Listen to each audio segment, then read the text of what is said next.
po si ating Africa bar chair. Ganyan po siya pag foldable. So this is pull out. Why? Kasi hindi po siya madilaw.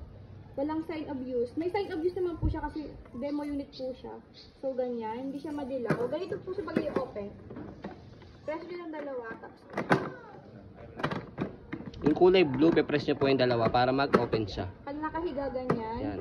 maglalak po siya. Pero pag i-upo nyo, ito na lang po isang blue na taas. Yan. Pag i-adjust po yung Sitting pad niya. sitting position niya po. Ganyan po yung pinaka-upo niya. Tapos ito kasi, pag newborn, hindi pa magagamit. Pag 6 months na si baby, kaya niya umupo. Pwede niya hawakan niya. Yes. Meron siyang toys. Ayan. So, ayan po yung pinaka-pad niya. Para malambot. Pang newborn lang naman to eh. Ayan. Para hindi malamig sa likod ni baby. Kaya mayroon diyang plastic na foam. Pag ito lang kasi malamig yan eh.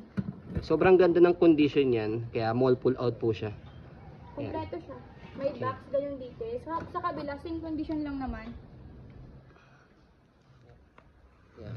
Wala po siya issue. Pag i-open, dalawang blue, press lang. Pero pag i-adjust yung sitting position, itong isa lang sa taas. Ayan. Shoot nyo lang po dyan, tapos may tama na siya. Same condition. Same mall pull out. Okay, same price lang po sila. Okay.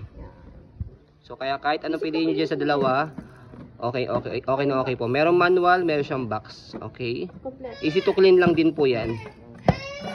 Okay. Hindi siya yung yellowish. Kung nagla-light ng color. Ayun, maganda. Kasi hindi siya back-back. Kung nabasa po kasi yan, matikan back-back na. Okay, so ayun po, as you can see, very details po kami mag-video. Kasi yung shop policy po namin, no refund, no exchange. What you see is what you get po. So ayun po, maraming salamat. Have a nice day and God bless po.